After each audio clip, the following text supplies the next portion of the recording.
Hello, welcome to the CarCast+Edmunds podcast. I'm Matt, the moderator, Deandra, here with Alistair Weaver, and I'd like to welcome back to the show Jessica Caldwell. You're the head of insights at Edmunds, and you were on a couple of months ago, I think, right? We were talking about is now a good time to buy a car, sort of toward the end of the year when, I don't know, maybe that's normally a decent time to buy a car. Uh, but we've got a lot to go over now. There's a lot of things happening, tariffs, and what does that mean, and what cars does it affect? And I have a feeling it's going to be, if you want to get into it, it's more complicated than just, are you buying a car from that was assembled outside the country or not? It's going to be more complicated than that, right? Definitely so. Very complicated. It's Get right. it's going to be complicated. All right, so let's do this. Let's hear from our friends at Bet Online. They're the world's most trusted betting platform and your number one source for online betting in 2025. Whether you're a seasoned fan or a first-time bettor, Bet Online is your ultimate game day companion with the largest selection of odds on everything from NBA and college basketball to the NHL and UFC. BetOnline continues to be your number one sports betting source. For every three-pointer to hat trick, BetOnline has you covered with odds, stats, and more for every game, every play, and every win. BetOnline, the game starts here. All right, so kind of where do we start? We got these tariffs that were, it seemed like they were imposed, and then immediately there was like another like 30-day hold off. I don't think that's going to change that much in the car world, really, because I don't know, unless car companies are going, we've got 30 days to get as many products that are being built outside the country onto the soil into dealer lots, just somewhere across the border, get as much inventory in this country as possible and see if we can move it and then kind of work our way from there, right? Like that's the only real solution for the next 30 days. Yeah, I mean, okay, let's take this one step back and look at the car landscape even before this happened. So people were buying cars, obviously, and prices were still high. I mean, we are just getting over the chip shortage. Remember that? That was a few years ago. Yes. Could create a similar dynamic if tariffs are passed. And we were starting last fall and into the winter see incentives again for the first time in a big way. We were seeing the Fed drop interest rates, which is good for car shoppers. So even though prices still, if you look at average transaction prices north of $47,000 on average, people were, they were getting incentives again. So that's good. And then we come to the tariffs. And now I feel like what was an industry that was building some momentum and it was, making it a bit better for particularly, for car shoppers, being able to afford a vehicle. These tariffs have kind of put a damper on that because it's like there's been so much uncertainty. The fact that they have been now delayed twice has a lot of questions. Will they ever actually go through? I think maybe not, but still, it's a very looming possibility out there. And we know ultimately they will add cost, and cost has been a big issue in this, for car shoppers out there. We know that cars are expensive and people have been pushed to their financial limits. I mean, cost of living has gone up so much and consumer confidence is not great right now. So trying to hawk a $55,000, $60,000 car has never been more challenging. And here we are now with the potential threat of tariffs, which make things extremely complicated. Yeah. Yeah, I think the other thing, we've been following this story all week and it's kind of exhausting. We had a news story on it and then we kind of like every 5 minutes, somebody was saying we've got to update it because they're on, they're off, they're not on, they're off. And it's, as Jessica said, obviously the last thing, the auto industry is an oil tanker. You're talking about billions of dollars investment, across the world. And the last thing you need is uncertainty. And this idea that, well, we'll take a bit of short-term gain and then, they'll build another factory in Tennessee and all will be well with the world. But it just doesn't really work like that. You're talking probably 5-year projects and billions of dollars of investment to start building something. So, and how do you manage this? Because also the whole idea of where is a car built is unbelievably complicated. We were doing an Edmunds U-Drags thing last week, and we suddenly realized that the Ram Charger, which is it was a sort of Ram Charger EV against the Ram. What is it? The Ram Charger Daytona Scat Pack against the Mustang Mach-E, and the Mach-E was technically made in Mexico, Yeah. and It's the Charger was made not in the Ram Charger. The Ram, no, not the Ram Charger. Sorry, it's The a very Dodge long way. The Charger, Dodge Charger. God, Daytona. it's been. Because This is Ram why it's Charger now is actually the hybrid electric truck, right? So this is the case in point that basically you spend a week on this stuff and your brain gets so frazzled you can't even remember the name of a car. But to finish the point, that was made in Windsor, which you can obviously almost touch from the US. But then you're also into transmissions and engines and what quantity of the vehicle is in the US versus where it's made elsewhere. And something like the RAV4 is interesting. You've got the transmission and the engine made in the US, even if it's assembled in Canada. So if it's over 70%, is that okay? It's really complicated.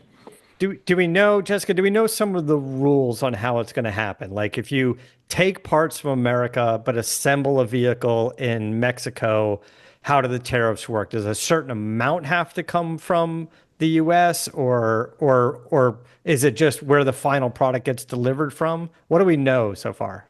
No, so I mean, this is the interesting thing is this is not just autos, this is everything. So theoretically, anytime something crosses the border, that's tariffed. Eventually, so if you have a part, and a lot of this stuff happens, especially with more complicated parts, engines and transmissions, they'll cross the border multiple times, for different parts and labor. But in theory, you should be able to get it back at some point. But when you think about all the, the suppliers that are tier 2, tier 3, some of the very small suppliers, it makes life extremely difficult for them because exactly how, when are they getting paid, and tariffs have to be paid, quite quickly. And it's just, I could see it putting a lot of pressure on some of the smaller suppliers. Because it's just like if the first time the tariff is paid and something crosses the border, it's a long time potentially before that vehicle is sold and the money is recognized. So it's also, I imagine, an accounting issue too for automakers. Obviously, we're not experts on that, but yeah, anytime something crosses the border, I think in theory should be tariffed. But it's yeah, so that's what makes it interesting. And also, who's tracking all of this? I think that's Right. what I would imagine. But I mean, as far as the accounting, are we going from zero tariffs to some tariff, like 25%? If we're not going from 0 to 25, if we're going from 5 to 25, then the accounting processes are arguably in place already. They're just changing. There is no tariff at the But moment. if you're going from 0 to 25, you're right. It becomes an accounting nightmare. It is, and there's the way I was listening to. I can talk about another podcast here. I was listening to the Rest is Politics US edition, which I really enjoy with Anthony Scaramouche. They were talking about a lobster, and I thought this was actually a much more simpler concept than an automobile. Thank goodness.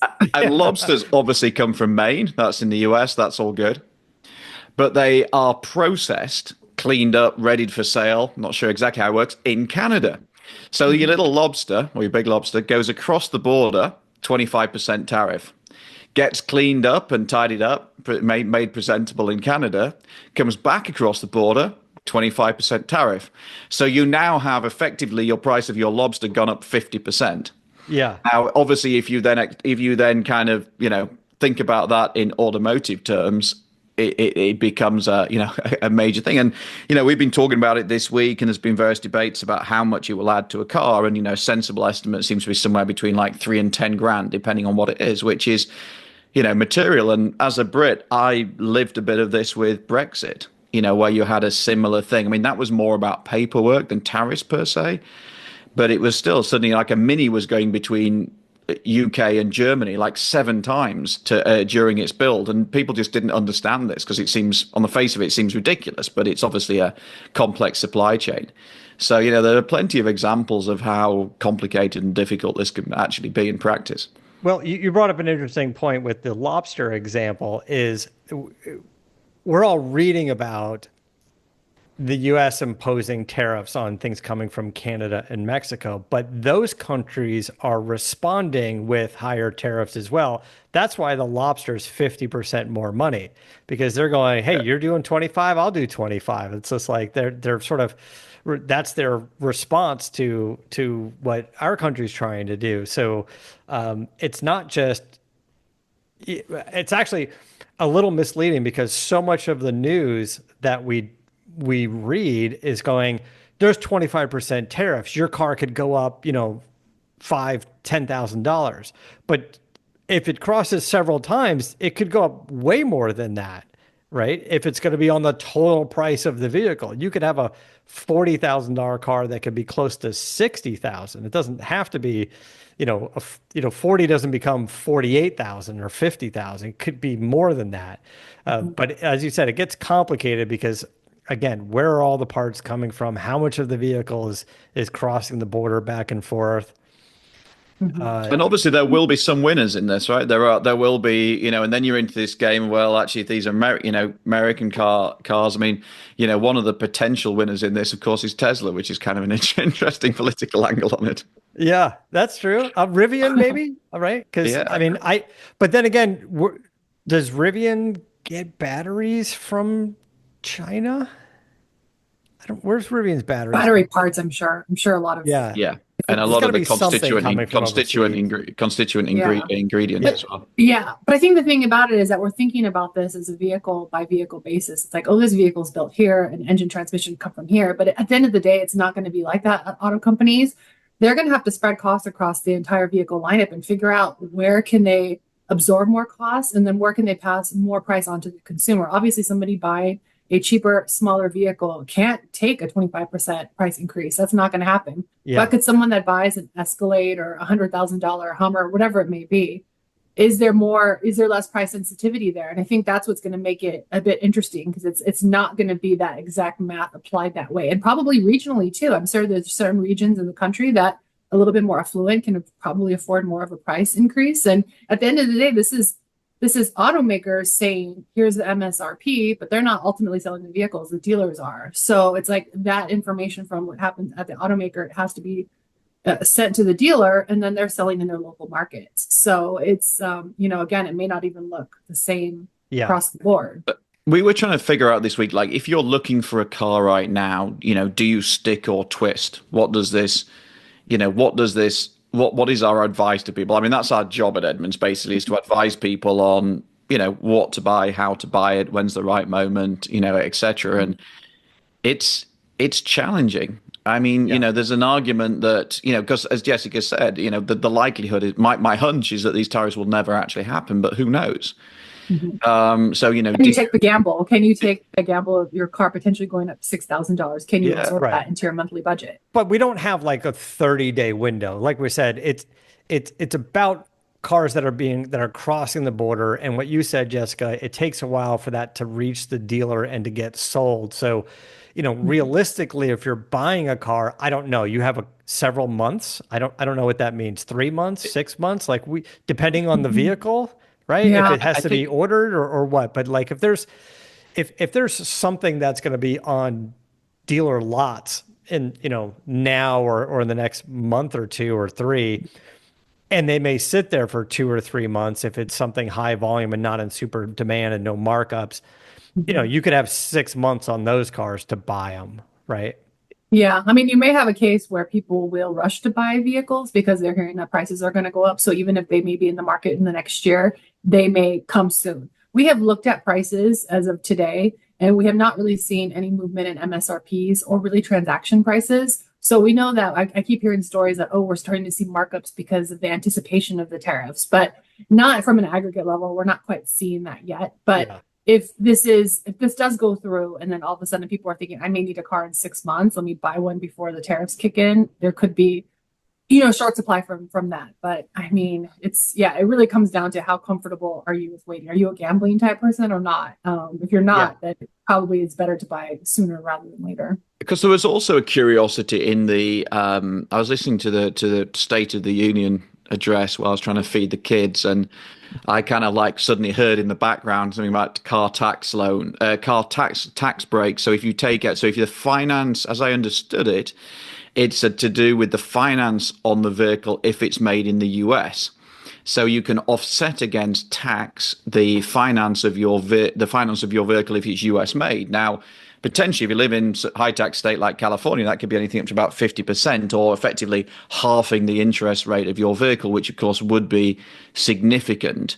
And it was surprising that not an awful lot has been talked about this, and I presume it would be to do with the next tax codes and all the rest of it. But it was also kind of an interesting direction of travel. which again opens up this whole debate about what is an American car and all the rest of it. Yeah, I mean, the reality is most Americans, they don't buy their car in cash. They need a loan to Yeah. finance it. Yeah. And because interest rates have been high, the average amount of interest, which is what President Trump was talking about, is quite high on new vehicles, over $9,000, on used over $10,000. So if it is considered tax deductible, essentially, I mean, it's not a ton of money, but I think it definitely feels like it helps. Anything helps at this point. Yeah. But Yeah. you can't As long take as you owe the tax, there's all these like nuances, isn't it? Because suddenly it's not that quite straightforward. Yeah. you're paying But tax. you were saying the average price of a car is 47,000 and change, basically, and that's before tax? Yes, that's the price that people are paying. So if you look at a purchase contract, that's this is the price that someone is paying for this particular vehicle. The so average you is about add, 47. Roughly a 10% tax, maybe a little bit less. They were saying that the average price of a vehicle is over $50,000 right now. Essentially, yes. Yeah. So Yeah, I mean, and then right, and then to your point, car manufacturers that own several brands and build vehicles all around the world, right now we're talking more specifically about Canada and Mexico. They want to sort of spread that across the lineup. So, your Mach-E doesn't have to be $10,000 more money, but everything maybe $2,000 more money kind of across the board. And then dealers may also do something similar, right? Like you were saying, hey, is there going to be markups on stuff because there's going to be slower demand for the more expensive cars or the ones that are crossing the border? And then we get into this weird thing where a lot of times companies, certain organizations raise the price of things because that's what's happening in the media. Like we can go, hey, supply chain is causing delays and raising the price, and other industries that aren't even affected by it are going, yeah, we're going to raise our price as well because that's what's happening. Inflation is happening. So we're just going to make things more expensive because everyone's going to get used to paying more expensive. I don't want to say that's the scam portion of it, but that's just sort of how things work. You mentioned Tesla, Alistair, but do we know of what car companies are actually making everything? Arguably everything. They might source a few parts here and there that aren't going to change the price too much. I think it's very model specific, Matt. I don't think it's just not that straightforward to say that the big like three a Tesla or a Rivian or a Lucid. Like, is anybody making something here? They don't have a lot of cars in the lineup. They've only got a few models, but it's not simplistic enough to think, oh, it's the American brands, because of course it's not anymore. If you think about a company like Kia, they've got big manufacturing facilities in the US. So Honda, Nissan, BMW, BMW. you've got a lot of people, and then it's well, hang on a minute, where is X or Y coming from, and what's the parts? If you think about when you look at a Monroney, it obviously tells you the percentage of parts and where they come from. So there might be things on the margins that manufacturers can do, and think about suppliers and things like that. They might be able to bring some of that in the US, but this is probably on the margins. It's these are big contracts. These are big long-term contracts. They're oil tankers of a company. Yeah. It's very, very difficult to do anything short term and also bear in mind, like so I was talking to some Honda executives out at the Consumer Electronics Show in January, and they said, like, we could make a decision now that we're going to relocate and everything's going to move into the US, and we do this and we do that, and then in 4 or 5 years time, we're going to have a new administration, and God knows what happens then. And then suddenly the business decisions we made now, which are only coming into effect then, are actually redundant, and we've just wasted billions of dollars. So yeah, that's the problem. It's just the complete lack of certainty. And then obviously talking about EVs, Tesla, others. Well, the other thing that's layering on top of this is it seems almost certain now that the EV tax incentive is going to go away. And there are also some of the infrastructure proposals are also going away. Not that they amounted to a great deal in practical terms last time, but that's going to be an interesting dynamic as well, because that's only going to sort of add to the complexity and the confusion. Yeah, I mean, and I think for EVs, God, if that tax credit goes away, that's a definite big blow, because it is, I mean, at least EV is still the best deal in the market right now. It's one of the few deals that we even have out there. And I mean, you take that away, plus stopping infrastructure spending, it's not going to make it such a great proposition to go EV. I mean, again, some people just want to buy them, and I think that's fine. But yeah, EV that is in the best conjunction. deal to buy outright, to lease, like Lease. to lease. Like that's where Yeah, the deal is, to that's lease. where the Yeah. deal is Alice because and you I were get this. talking the past couple of weeks. It's like we both drove like the Honda Prologue and the Acura version going, this is a really nice car. Is it a nice car for 65,000 bucks? I don't know, but for 299 a month, it's a, it's Great car. it's I great. think I think they're even cheaper than that. I think Yeah, that's at I like think they changed 230 the near me. billboard out here to like from 299 to 210 or something recently. So they're dropping around. But so Alistair, to your point was yes, maybe the car companies have sort of learned a lesson when the government was sort of forcing them to do something, and that was go all in on EV. And now that the dust has settled, consumers are going, great, it's a nice option, but we don't want to be forced into it, and we do want gas engine options. And now a lot of the plans and some of the investments of going full EV or more EV by these car companies, they have to backtrack on these, and they're writing off in many cases hundreds of millions of dollars on R&D and development of stuff and investments and so for now for them to go, we need to step up all this manufacturing in the US, they may look at that and go, or not. Like maybe there's other ways for us to figure out ways to work around this. Like, do we commit to $2 billion more into US manufacturing, or do we kind of work around this? Which also brings up the question, and this is specific to automotive. Obviously, there's many other industries that will have to answer these questions. But the whole point of these tariffs is to bring more manufacturing to the US. But if the car manufacturers already feel like they've got duped into the EV thing a little bit and the investments they made, do they hold back on building out factories? In which case, the whole tariff thing doesn't really improve a lot of the manufacturing, the amount of manufacturing in the US, right? Like, Well, no, I think, hang on, this is the more complicating portion of the story is that the tariffs are in place because Canada and Mexico's too much fentanyl and illegal immigration stems through those ports. So these auto companies are being held to an outcome that they have no control over. I mean, Mary Barrett can do magic, but I don't think she could do much about fentanyl. So, they're in an impossible position that has changed as we had mentioned every 4 years with President Trump, then Biden, then Trump. And I think the only thing that they have been saying is that they cannot change their long-term strategies. Those are still in place, but they do whatever they can to mitigate the short term because they know that there is volatility there. And I think that's what is tough. And I mean, I can only imagine how frustrating it must be at a car company to be measured and, essentially it's not punished, but held up to a standard that you have no control of the outcome. yeah, And the other reality is that at the moment, it's been a tough few years, and it's not like car companies globally are swimming in cash. They're just not. These are high ticket items, but when you think of all the investment in EVs and everything else, this is a challenging time to be an automaker at the best of times.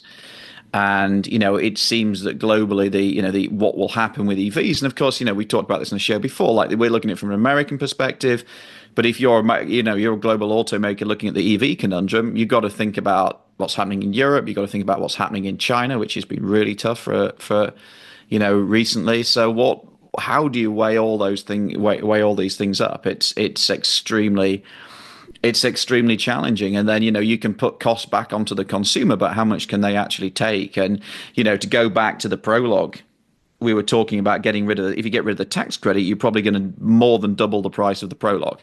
So what starts off being $220, this is a great bargain. Now it's a great bargain because Honda is losing money. They're supporting, there's no way the economics of that makes sense. They are supporting that vehicle with incentives. So then you layer on the tax credit. So now it's a $450 vehicle. Are people going to pay that a month?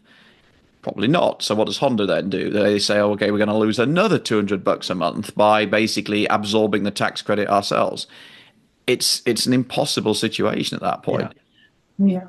And then you also have the states, and that's the thing that's interesting as well. It's like, sure, we may from a federal level want to do away with EV goals and sales targets, but then you have Governor Newsom of the biggest, in terms of car buying, biggest volume state in the country saying, well, hang on, no, we're not doing that in California. We're going to do something different. So, Of course, who exactly are California. you? And then, when then California mandates something, then you have maybe some of the CARB states that follow along. So you kind of have a split even amongst the country. And I think it just goes to, I mean, this is not turning into an automaker sympathy show, but you can kind of see how complex some of the decisions they have to make are. Yeah, and you're right. And we generalize even the term automaker because, yeah, all the suppliers that are involved with it, those companies are effective, and it all kind of trickles down to the consumer at some point. I mean, I don't want to personalize it, but like to share out of my own life, part of the reason why I moved to America is because my company in the UK was trading with Europe and largely working automotive, and then Brexit happened, and there was so much uncertainty that, taking a camera kit, for example, into France used to be fine. Suddenly you need a bunch of paperwork, and you're going to get charged fees, and is therefore people are going to employ you or not? And that was a massive burden, and that's part of the reason why I'm in America. So I've kind of feel like I've firsthand lived through this process. Yeah. And it's there are very few winners, it seems. All right, let's just take a quick break. We'll be right back.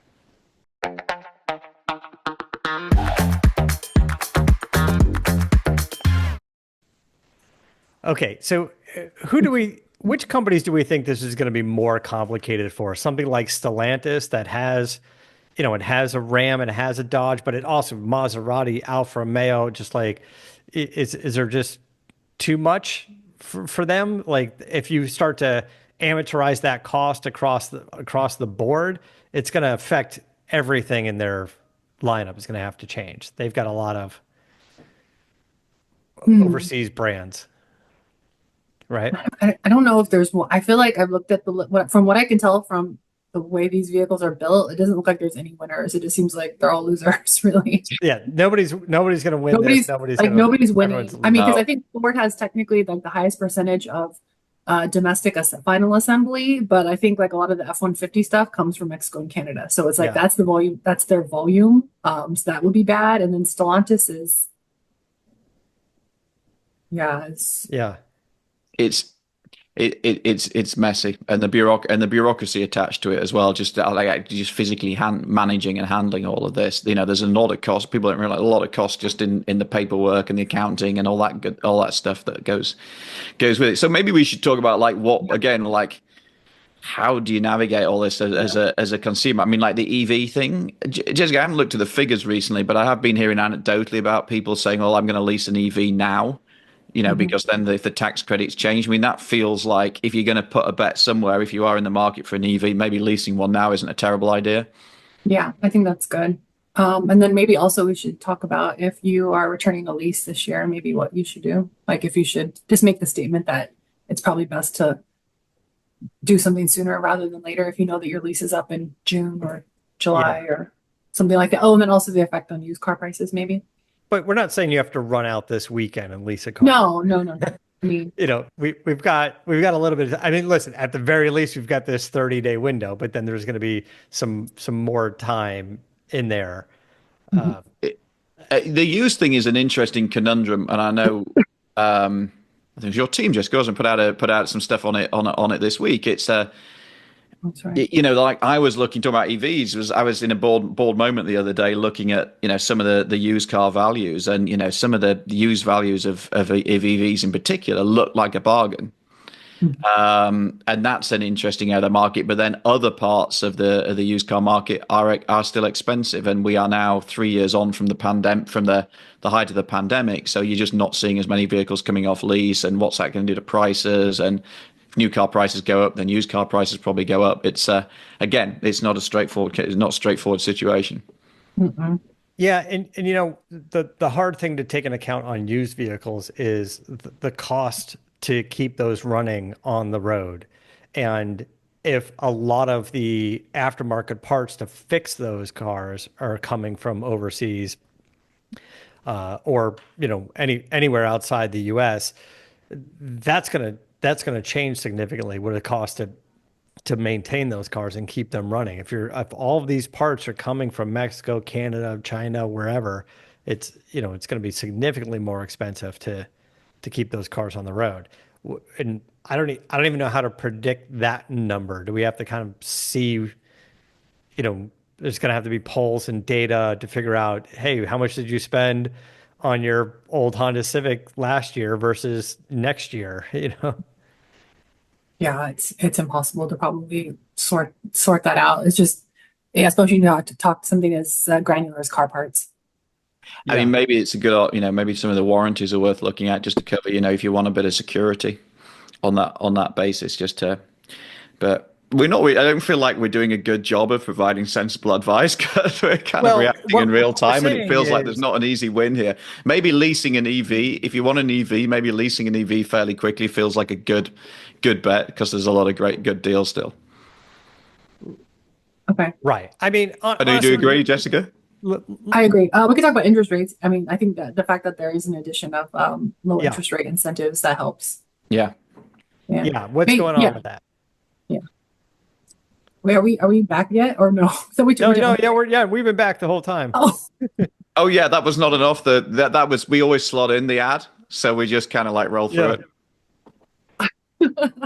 that's funny. it. Yeah. No, we're still here. We're still doing it. Let's talk about interest rates. Good. Okay. Interest rates. It's Friday afternoon. We're nearly there. I mean, we are seeing more incentives on interest rates, and that's definitely a good thing because there was not a lot of interest rate incentives for a long period of time, but we're starting to see those slot more on, and I think that that's good, especially when you look at how much people are paying in total interest. Like I said, it was like the average for new is over $9,000, the average for used is over $10,000. So you think about it, $10,000 on a used vehicle, it's a lot of money. So you generally don't see interest rate incentives on used, maybe certified pre-owned. So that's something to look into if you are going the used route. But for new, definitely more of an onslaught of of those interest rates and incentives. And I think that definitely helps. I mean, you may not be able to change someone's mind on the vehicle that they want because of this, but at least you know that it's available. And also, I always get this question because people are like, my credit's not great. I see the 1.9% advertised, and I'm not going to qualify for that. You're probably not going to if your credit is not good, but that doesn't mean that you are completely in the woods. Like they have tiers. So 1.9 will probably refer to somebody that is in super prime or whatever it may be. But maybe if you're prime or something a little bit lower, you can get a 3.9 or a 4.9. So it's not as if there's no interest rate for you at all. That is unjust. It's just the fact that you may not get the advertising one. So it's a good idea to ask. Yeah. So what let's do this. Let's try to simplify it. We won't really know the exact answer, but we can just based off of experience. What would we recommend to people right now? Do we say if you're thinking about getting a new car, if it's going to be an EV, you probably want to lease it. That's going to be the best deal. If you're going to buy something, I mean, do we wait out like the next 30 days to kind of get some more clarity on all of these rules, or do we recommend people just get something? I think it depends when your purchase is up for grabs, and yeah. I think if you're, I'm saying the people that are already thinking about shopping for a car, they're like, this is my year. I'm going to get a new car. I might have a lease coming up soon, or in the next 1 to 6 months, or my car's a little damaged, been thinking about it for a while. Like, obviously, we're talking to people that are considering a new car. We're not saying if you don't need a new car, go buy a new car. I wouldn't tell anybody to go spend $50,000, $60,000 just because the government's throwing crazy rules at us. Don't spend money if you don't have to spend money. But if you're thinking about a new car, do we have some advice? Yeah, I mean, I think definitely so. I think if you're in the market right now and you are just thinking, should I buy? Should I not buy? It is still a pretty good time, I would say, to buy. I mean, you could wait the 30 days. It's probably not going to be a massive difference if we know that there's tariffs or no tariffs. It may give you a little bit more breathing room. You feel like you won't have to like make a decision under pressure. But I think sooner is better than later, especially if you are looking to lease an EV, because that can go away any day. And we don't know when that will be, but it feels like it is imminent. The fact that it hasn't yet, I'm actually surprised about that. So if you are looking to lease an EV, I would definitely do that as soon as possible. But if you are, someone that has a little bit more time, or your lease is going to come up in the summer, start thinking about it now. Can that just be done by executive order, Jessica? Can that just be done overnight? It could be done pretty quick. Yeah, I think that one could be executive order. Right. Wow. So we're saying if you want an EV to lease an EV, but that's more about the tax credit than it is the tariffs at this point, right? It's the tax credit, but I guess what we're looking at from is like, how much is it going to cost you to buy or lease a vehicle? And Yes. in the EV space, probably the primary driver is the tax credit, because it's 7.5 grand off the vehicle. At point of sale too. That's the nice thing. If you lease Yeah. it, it's at point of sale. It's not like something you have to file in your taxes. So that makes a big difference in your Right. monthly payments. And also bear in mind, if it's on a lease, the other reason why it's lease is because it doesn't have to be made in America. Whereas if you buy it, then you're back into the made in the America thing, and only the 7.5 grand only applies to vehicles made in America. So basically, I think it's 90% at the moment, isn't it? That's lease and EVs, Mhm. and is it that bad? It's about that, isn't it? Yeah, it's between 70 and 80, but it's high. Yeah. Yeah. Those are vehicles sold at dealerships. Yeah. Okay. So maybe Lisa is going to get basically lease an EV. And the other thing about EVs from a product perspective is, the technology is evolving so fast that actually, because it's emergent technology and things are still improving, there's an argument for leasing. So that in 3 years' time, the game has moved on. And if you think about where we are now, everybody's moving across to what everybody calls the Tesla style plug. So in 3 years' time, yes, you can have adapters and everything out, but there's a lot of things that are changing. So there's that angle as well.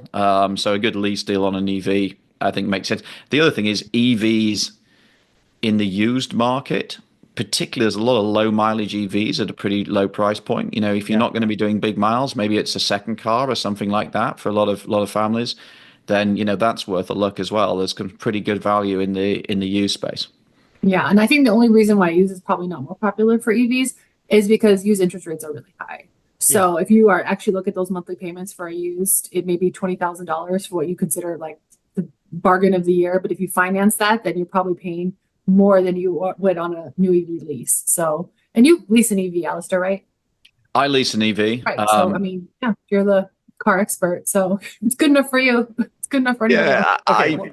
I leased an EV because well, for the reasons that I said, it was a cheaper deal, although I leased towards the end of the pandemic. So actually I'm now paying what I regard as over the odds, but it is what it is. And also the technological change. The only thing I'd say to your point about used, I think the other thing that sometimes puts people off used EVs, which is probably erroneous, is well, a 3 year, the batteries are getting old and the batteries are going to give up. Well, they're generally under warranty, 8 or 10 years. But also all the evidence that we have, which is significant, is it's not like a mobile phone that after 2 years it's basically dead and thrown away. The battery degradation is actually pretty minimal. So, they can still be an attractive used purchase. Okay, so the more difficult question is, I don't want an EV. It's not for me. I'm in that percentage of people who are going, all right, I'm not an EV person. What do I do? Am I getting a gas engine vehicle? Am I leasing it? Am I buying it? What sort of, are we recommending somebody to do something now? Do they wait the 30 days? Like what sort of advice do we want to give in regards to that? Mhm. Well, I mean, I think you probably should look at all options that you have. I mean, some people are kind of narrowing it down between a few vehicles. And I'd say look at new, look at used, look at certified pre-owned if you're open to that and see maybe where the best deal is in that frame. And you probably can wait the 30 days. I mean, even if the tariffs go through in 30 days time, whatever's on the ground, the prices aren't going to change there. But I think at that point, you probably have to act pretty quickly because we may see a run on new vehicles because everyone's in the same frame of mind. They want to get the vehicle before the tax credit goes up. And it could be a situation too where anything that's already like in the factory that's being built is not going to be tariffed. So we could have a long pipeline in terms of how many vehicles are for sale this year that would not be tariffed. Again, is even if the tariffs go through. So I think just kind of be more ready to act. Don't let it catch you off guard and all of a sudden you're in a situation where you can't get the vehicle you want, or at least the options, the trim levels, the color, whatever it may be. Right. If you're a little less selective on what you want specifically, right? Right. And certainly Right. anything that's on the dealer lot now, or as you were saying, Alistair, is if it's not the good EV lease deal and you're just buying the car for cash or financing it like everything else, you know, maybe something that's low miles and a year old, you know, and if that's the case and those vehicles are available, you know, those are going to stay, you know, for a while. You know, if you're Yeah, looking I don't for I don't think if you're buying a used vehicle today, the depreciation on that vehicle is going to be dreadful because there's just not a lot of supply coming through, and we know that because yeah. of the dip in the market through the pandemic. So, that probably makes a lot of sense. I feel like we're not really crystallizing it because Well, it's a challenging environment. I mean, it all, I guess it all kind of sounds like scary, but it doesn't have to be. It's not quite as immediate, you know, like listen, if you really want a 2025 F-150, you still have some time to get that F-150. But also, if you want a 22 F-150 with 25,000 miles on it and it's used, like then you could take all the time you want, basically, as long as those vehicles are there and they're available and you find something that you like, because it's not going to change there. I, I, I think the most immediate thing is going to be the tax credit, because we don't know if you're looking for an EV and you're looking to even buy or lease an EV, we don't know when that tax credit is going to change. I mean, yes, it could be, here's an announcement and it's changing on Saturday. Like, who knows? Like, it could be quick like that. Hopefully not. But yeah, we're just saying we don't want you to get stuck in this window of going, hey, I've got to rush and run out and lease a new EV. I'm saying I think the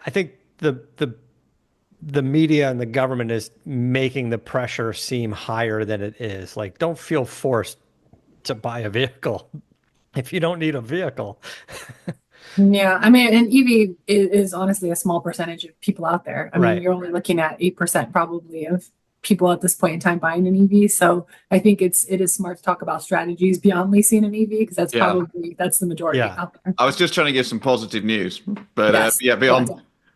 beyond that, I mean, the other thing is just keeping an eye on like the broader economy and what's going to happen there, and how does that impact on Yeah. there's a lot of uncertainty, economically speaking, how that's going to play out. But yeah, I mean, there are so many deals and options available. I think the interesting point about not being too wedded to a vehicle type is kind of interesting. If you want to, I know if you want a Lexus GX at the moment, then you're going to have to pay probably over MSRP because they can't build them fast enough. Things like for Toyota Grand Highlander also, a lot of demand for that vehicle. So maybe if you're willing to compromise on the model or compromise on the trim, maybe a sedan. I mean, this is what we talked about before. Maybe a sedan against an SUV. So, kind of keep an open mind on some of that stuff as well.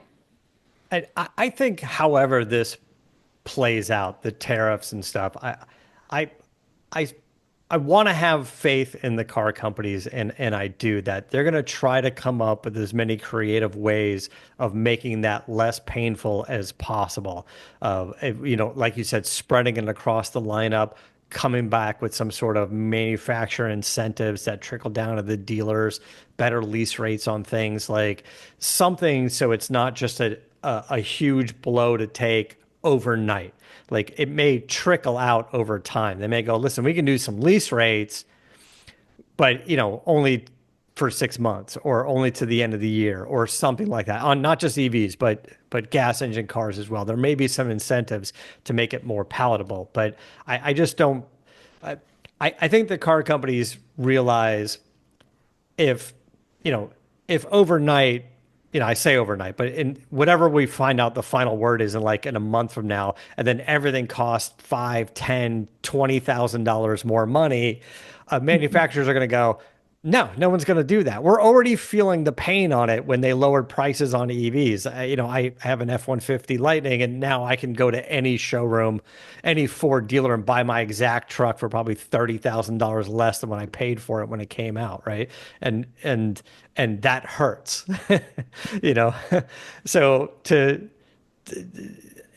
and the manufacturers know that, right? And they're seeing the drop in those sales, right? They're seeing, I can't get out from under what I owe on that truck, so I got to keep it. it doesn't make much sense. So I think they're going to try to lessen the blow as much as possible. So even if the tariffs come in and they're expensive, they're going to find ways to not work around it, but soften it for the customer. That's my thought.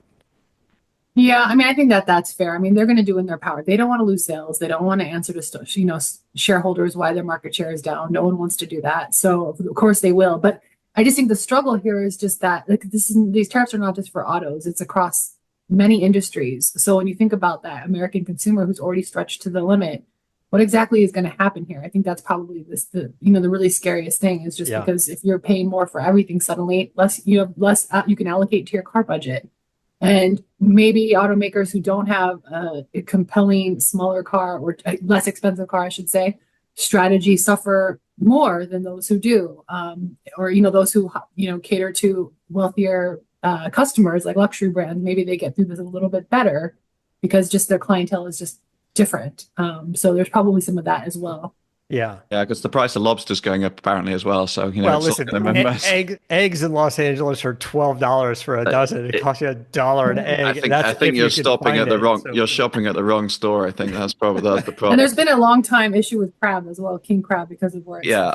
It was basically where pointed it's out to me fished. because I was like, well, lobster's a bit of a niche of the market, and it was pointed out to me that up in Maine, lobster is not a luxury item. So, yeah, right. Very I common. mean, out here is lobster like the EV. It's like 8% of the market. Everyone else is just eating other stuff. It could so I probably, think but everybody eats eggs, I think.